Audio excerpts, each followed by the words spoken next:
শুভ সকাল বন্ধুরা, আজ আমি তোমাদেরকে দেখাবো কিভাবে খুব সহজভাবেই বাড়িতে আমলকির আচার বানাবে। প্রথমে আমলকিটা আমি এই যে ভাপিয়ে নিয়েছি। প্রথমে যেটা করবেন, কড়াইতে কালো সর্ষে এই যে দিয়ে দিলাম।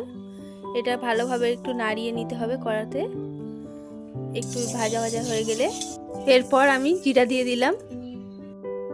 এরপর আমি এখানে ধনে দিয়ে দিলাম। এরপর দিলাম অল্প একটু মেথি।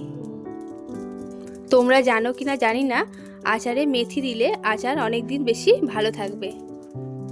এই যে এইগুলো এবারে ভাজা হয়ে গেছে।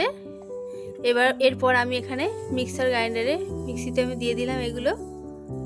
এবার আমি এটা ভালোভাবে মিক্সিং করে নেব। এইভাবে আচারের মশলাটা গুঁড়ো করে নেবেন।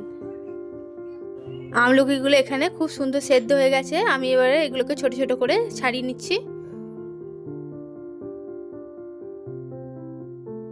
এরপর প্রথমে আমি এখানে কড়াইতে সর্ষের তেল দিলাম, তারপর একটু হিং,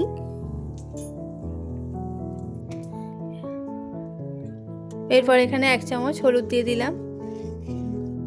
এরপর এখানে হালকা একটু নাড়াচাড়া করে নিয়ে এরপর আমি এখানে ছাড়ানো আমলকিগুলো কড়াইতে ছেড়ে দিলাম। এখানে হালকা একটু নাড়াচাড়া করে নিতে হবে আমলকিগুলো, যাতে একটু বেশি হালকা ভাজা হয়ে যায়। এখানে ভাজা ভাজা হয়ে গেলে এখানে আমার যে মশলাটা ছিল, ওই মশলাটা আমি এখানে দিয়ে দিলাম। এরপর এখানে আমি লঙ্কা গুঁড়ো দিয়ে দিলাম। দেওয়ার পরে একটু নাড়াচাড়া করে নিয়ে তারপরে এখানে আমি দিয়ে দিচ্ছি একটু লবণ। স্বাদ মতো লবণ দেবেন।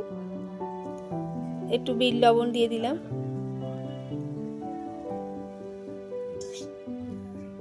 এরপর দিয়ে দিলাম গুড়। যে যেরকম মিষ্টি পছন্দ করে সেইভাবেই গুড়টা দিয়ে দেবে। এরপর আচারটা একটু ঘন হয়ে গেলে নামিয়ে দেখছেন খুব সুন্দর হয়ে গেছে। এখানে খেতেও মনে হচ্ছে বেশ সুস্বাদু হয়েছে। এইভাবে আপনারা বাড়িতে আচারটা বানাতে পারেন, খেতেও খুব সুস্বাদু হবে।